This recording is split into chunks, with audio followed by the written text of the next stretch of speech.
Good morning, my dear students. Today, let me discuss about the data normalization. Database design is a process of producing a detailed data model of a database. The term database design can be used to describe many different parts of the design of an overall database system. The main objectives of the database designing are to produce logical and physical models of the proposed database systems. It basically defines all the logical and physical design choices as well as physical storage parameters needed to generate a design which can then to be used to create a database.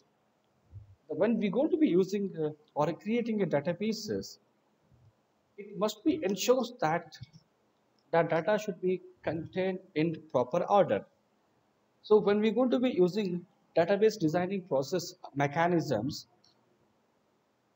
by taking help of the process, we need to be include different kinds of data and that should not be get repeated. So ultimately, the database design must be a very efficient.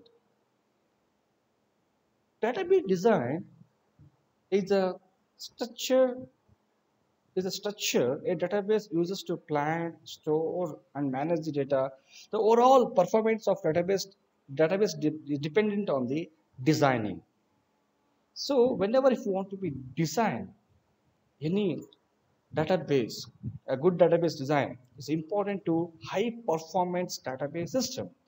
Apart from improving the performance, properly designed database are easy to maintain, improve data consistency, and are cost effective in terms of disk storage spaces. Data consistency is achieved when a database is designed to store only useful and required data. A well-designed database system eliminates data redundancy which reduces unnecessarily large volumes of data. To achieve this, we are going to using a normalization process. So in the normalization, before we going to be entering into data normalization, so first we must be understand what is the meaning of functional dependency. In RDBMS, in Relational Database Management System, the functional dependencies describes a relationship between the attributes of a single relation or table. It occurs when one attribute in a relation uniquely determines another attribute. That is, an attribute is functionally dependent on another if you use the value of one attribute to determine the value of another. So here we have a definition of functional dependency. It's denoted by the special symbol y depend on x between two sets of attributes x and y that are subset of the relation. X is a one subset, Y is a one subset in the same relation. Specifies a constraints on the possible tuples that can form a relation state of R of R. R is a subset of relation R. Here all the non-key attributes are depend on the key attributes. Now we can see that there is an example. Ename, ename is depend on the SSN, and project name, project location is depend on the project number, and hours is depend on the social security number and as well as the project. And partial dependency. A partial dependency exists in any partial dependencies. Y depends on X exists in a relation R. So X being a composite is means that further it can be divided. X is also be one of the attribute. Y also be one of the attributes. So X can be composite is mean that it's a furthermore it can be able to divide into sub attributes. Like suppose whenever if I'm going to be describing the name can be further it can be divided into F name, L name, middle name like that. That is called as a composite. If some attributes A belongs to X and the removal of A from X says A is attributes, it depends on the X, does not alter the function dependencies, and still the function dependency will be existed. It is called as a partial function dependencies. The best example let you understand. In the single relation, social security number, project number, employee name will be available in the relation. Here, e-name is depend on the social security number. E-name is not depend on the project number. Okay. Even though if I remove the project number, still function dependencies existed. That is called as a partial dependency because e-name is depend on the SSN. Before that, we considered that SSN and project number both are the key attributes. But to the e-name, SSN is more than enough. So that if you remove the P number key attribute also, still function dependencies existed. Here, very simple, the function dependencies we can define in simple terms. Non-key attributes are depends on the key attributes. That one we should identify. That is called as a function dependent. Well, let's see. Go to the important the method of data normalization. The process was proposed by E.F. Hood first time.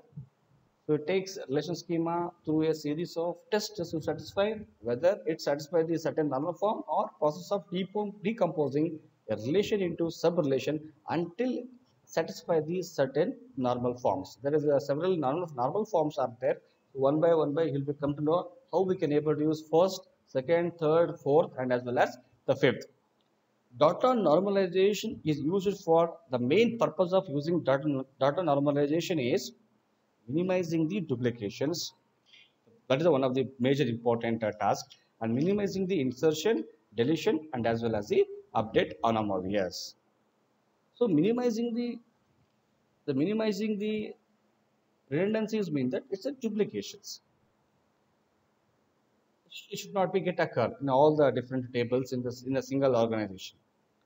Deletion anomalies are the problems that can occur in poorly planned unnormalized databases where all the data is stored in one table, like a flat file database.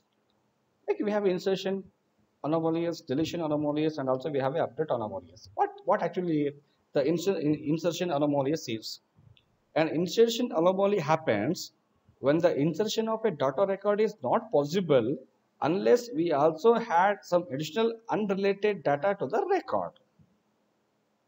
Example like inserting information about the student requires us to insert information about the college as well. That is a very simple example. Insert this is called as the insert anomalies. So before we going to be come to know about the college itself only, we are going to be entering the information about the student. This is going to be violating the insertion anomalies. Like we have a delete anomalies. Deletion anomaly happens when deletion of a data record results in losing some unrelated information that was stored as part of the record that was deleted from the table, where we lose information about the college, like somewhere like ASSE college. If we delete the information about the two students, any can travel or such thing. So the absolutely there is a chance to be lost some kind of data, some related data. Updated anomalies. An update anomaly occurs when updating data for an entity in one place may lead to inconsistency with existing redundant data in another place in the table. It can be occurred. So it means that in some other table already some information is stored. Again, we are going to be using same kind of information about the student in some other table. So that is the chances can be occur. This is also be updated anomalies problem can be come. And one more thing that what two important properties in the normalization is that one is lossless join and dependency preservation should be hold. What is important is these two important categories we must be keep in our mind before we are going to be processing the normalization. So lossless is mean that even though if we decompose the relation into sub-relations, we should not be lose any kind of data. That is a lossless. So it should not be generate any kind of spurious tuples also. Dependency preservation is means that what I told you that non-key attributes are depends on the key attributes. This is what we need to be identify in the organization to design a database in proper order. The function dependence represented in some individual relation should be preserved after splitting also. Even though if you want to be dividing, all the non-key attributes should be depend on the any particular key attribute. It should be hold the dependency. This is preservation also which have to be key. what we're going to be implementing. Now let's come to the point of the first normalization. Is the first normalization before this is a very beginning stage of the normalization. The normalization chapter itself, it's going to be helps to be design proper database. Okay. So here the first normal form, it disallows the multi-valued attributes, composite attributes in the relation. It states that domain of an attribute must include only one atomic. This means that every column in the table or in the relation, every attribute must be contain single value. Single value. That is in the first normal form procedure. The relation schema that is not in the first normal form. That's it, before we are going to entering into first normal form. So last time we taken the example of the department. So same in the first normalization, same repetition can be appear. It can become also no problem. But every attribute must be contain only single value in the this is the best example here. Department name, department number, department manager SSN, and department location. This is what we have the values. So right now in this first one we have a second B department table. So in the department locations they mentioned Belarus, Sugarland, Austin. So this is not in the first normal form. So what it says that every normal form should be contain atomic values. It means that every column must be contain only single value like this. So let it become a repetition. Okay. So but it should be contain only single values in the each column. So the research teachers, and five department number, department manager social security number, and here we have a different locations. Second normal. So before we go to entering to second normal form, first it should be satisfy the condition of the first normal form. This is always same until we are going to reach 5 normal forms. Second normal form is based on the concept of fully functional dependency. A relation schema R is in second normal form. Every non-prime attribute means that non-prime is mean that key non-key attributes like employee name, age, date of birth. This is all the example address, all the non-key attributes. We can't able to make it as a key attribute. A in R is fully functionally dependent on the primary key of R. So here in the first normal form, you can see this is a normal A shows that first normalization process, SSN, P number, hours, name, P location. This is now continuing the first normalization. Now how we can able to divide, how we can able to convert into second normal form? By considering the functional dependencies. Which are the attributes are depend on the which attribute? Which are the attributes is mean that non-key attributes. Non-key attributes are depends on the key attributes now. So we have to find it ourselves. You see, here social security number is this one we can make it as a key attribute. Employee name, project number, and employee name we can able to make it as a social security number. That is a one table we can create. And employee name or social security number is one more functional dependencies. And P name, P number, P name, P location also be one more function dependent. This all the three tables is a sub relation of the A1 EMP projects. This is called as the second normalization process to identify the non-key attributes are depends on the key attributes, and we have to divide into subtables. Third normalization in a single table. So before we go to entering into third normal form, first it should be satisfy the conditions of the second normalization. The transitive dependency. Yes, first one is the transitive dependency. Third normal form based on the concept of transitive dependency. Second one is based on the function dependency. Okay. FD of x, y. Y here, y is the non-key attributes, x is the key attribute. In the relation schema R is a transitive dependency. If there is a set of attributes Z in the relation R, which is neither a candidate key nor a subset of any key of R, and both Z is dependent on the X and Z is dependent on the Y. So ultimately now the Z also be dependent on the X. X is the super key of R and A is a prime attribute of a R. So here simply we have a one to explain the transitive dependency.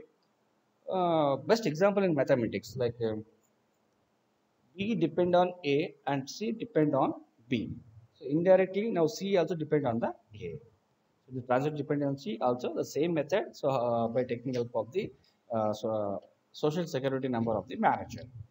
So in the same in the department in the employee department, e-name, social security number, birth date, address, department number, department name, department manager, SSN is there. Here for to SSN is the normal employee code for the all the employees. Out of that, some of them they're playing a role as a manager. So that will be described by taking help of the name department manager SSN. So now department manager SSN also itself it can able to create a one more table. So e-name, SSN, birth date, address, D number is a one table. Department, department name, and department manager SSN is a one more table. This is the process of how we can able to use the transitive dependency in the single table. Next one we have a this is a bias code normalization, bias code BCNF. BCNF is it will comes between the BCNF is between the third normalization and fourth normalization. So let you go to understand how it's going to be executing BCNF. A relation in is in bias code normal form if it is already in third normal form, and every determinant is a candidate key. Here, determinant is a simple attribute or a composite attribute which can uniquely determines the value of other attributes. This is a simple example they given here. So whenever a non-trivial function dependency A is attributes on which is depend on the X which in the R.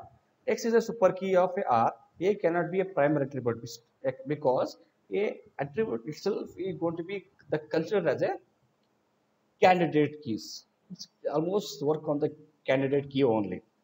Now you can see that teach is a one table, but right now it's not in the third normalization. Okay, sorry, right. Sorry, right now it's not in the BCN third normalization. Student, course, and also we have an instructor. You can see that many number of students repeatedly they appear, and also we have a different types of courses is available, and as well as we have an instructor. But every student is going to be occupying the course. But here we can how we can able to divide the student and the course, student and the instructor, and course and as well as the so we can see that the function dependency one instructor completely depends on the student and as well as the course. Before we going to before uh, instructing or teaching to someone else, it must depend on the course and as well as the student, and course also depend on the instructor. Okay, this is the two things. Student course is a candidate key. First in the FD1 for this relation, and that dependencies is in third normal form but not in the BCN. Decomposition of this relation schema into two schemes is not straightforward because it may decompose it in one of the three possible parts. Sorry, it's a parts it is. Here student instructor and student course, course instructor and course student, and instructor course and instructor student. This is a possibilities of combinations what we can able to make by taking help of the previous the table teach. All three decompositions lose the function dependency FD1. First FD1 it was mentioned very clear that all the instructors should be depend on the student and the course. Here student course are the candidate keys. The desirable decomposition out of above three is third one because it will generate spurious tuples after join operations. Instructor, course, and instructor and the student. This is the what the BCNF. Next one we have a fourth. See, fourth normalization is also called as a multi-value dependency. Multi-value dependency is denoted by the symbol special double arrow mark is there. Y is depend on the X. A relational schema R is in fourth normal form with respect to a set of dependencies F. That F is a function dependency that includes function dependencies and multi-value dependencies. If for every non-trivial multi-value dependency y depends on x in F plus, F plus is going to meaning is that it is going to be containing multiple functional dependencies. X is a super key of R. So, see here set of all the functional dependencies that will hold in every relation state R of R. R is a subset of R that satisfy the all the function dependencies. It's also called as the closure of F. The closure of F is mean that all the functional dependencies which is going to be satisfying the functional dependency concept in the simple relation or a single relation. Decomposing a relation state of an employee that is not in the fourth normal form. Employee relation with addition tuples are there. Two corresponding fourth normal form relations, employee projects and dependents. This is example what we have. Employee projects and as well as the employee dependents. How we can able to decompose by taking help of the EMP table, which is going to be containing the E name, P name, and D name. So projects here. Um, project name X and Y. Department name is John and John, who are the worker in the department. So Smith X and Smith Y and John, and also the Smith is going to work with the John and Smith also work with the app. This is a multi-valued dependency process. And this is the last stage of normalization process. Fifth normalization is also called as a joint dependency or project joint normal forms. So here the decomposition is only the mechanism how we can able to reduce the duplications, how we can able to minimize the insertion, deletion and update anomalies. In joint dependency, this is going to be denoted by the symbol or notation like a JD. JD is a joint dependency. R1, R2 up to Rn. Specified on a relation schema is R specifies a constant on the state R of R. R is a relation, small r is a subset of that relation. What we have the constant. Every legal state R of R should have non-additive joint decomposition into R1, R2 up to Rn.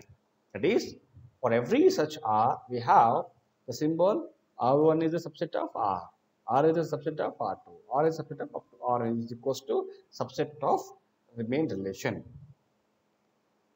So always, whenever if we are going to be implementing a joint dependencies, so joint dependencies first it must be satisfying the multi-value dependence and minimum number of tables should be contained too.